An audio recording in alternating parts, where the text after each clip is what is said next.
Hey YouTube, Brent with Bees Cichlids. Last update I did, I had my wireless speaker on, so there wasn't any sound to it, but just as I got this thing set up, didn't have a filter on it yesterday, but I do today.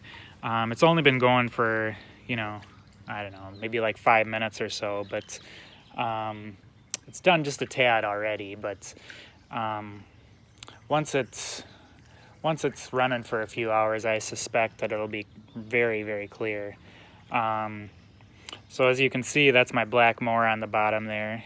He doesn't have the Moorish eyes anymore. I think it's because I had some driftwood in there that was a little sharp for him in that 100-gallon stock tank. But I put one of our orange cap Arandas in there, white with an orange cap. There's a blackish, bluish Aranda in here. There is a couple of bait fish in here that this lady's son at work had put in her goldfish tank at home, and she wanted me to rehome them and put them in a bigger spot. There's these two comets. One's a Sarasa and one is just one of those feeders that you can get from PetSmart. I think that's about it. I kind of want to put my channel cat in here. That might wait just a minute. Figure out something about maybe putting a couple pond plants in here, maybe getting some water lettuce and some other things for keeping my fish safe, because like I said, when it gets warm out here, I'm going to put my cichlids out here. So here's the pond. Driftwood is still floating. That'll take some time to sink. Probably with the warmer weather, it might go a little quicker. As it stands, it looks pretty nice. There's my filter. That's the one I was using on my 100-gallon that burst. So I have like I can't remember what the size pump it is, but I think it's like 650 gallon per hour or something like that.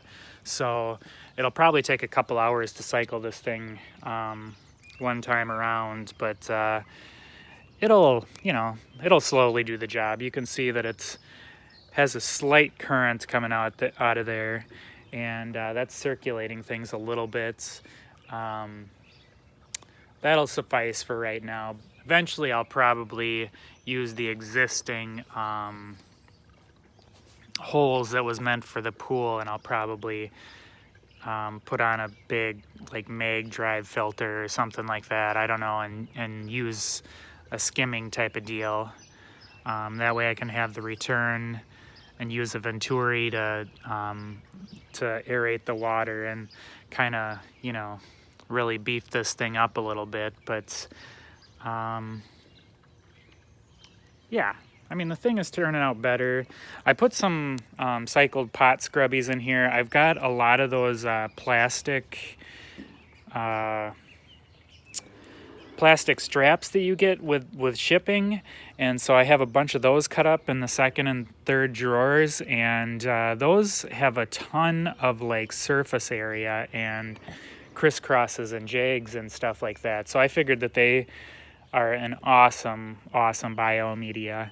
On the top I've got polyester filter floss and a couple of pot scrubbies down on the bottom to prevent the holes from getting clogged. So I've put a bunch of my aquarium snails in here before I even put the goldfish in here. So I kind of wanted them to take care of any algae that might come in here. It's a little tan, but that's probably from the wood. And I'm sure it's going to stay that way, but slight water changes, filtering it out, and constant rainwater hopefully will keep it looking pretty nice. You can still see to the bottom. Main thing that I wanted is some room for my fish to swim around. So I have a lot of those whirligig things falling down. That's why I took a picture of the trees before, but my roommate is skimming this thing out pretty consistently. He comes out for a smoke break all the time, so just something he likes to do to keep it looking nice on top. That'll prevent it from getting in my filter, and kind of keep working on logistics as I go along. But so far so good. So I hope you like.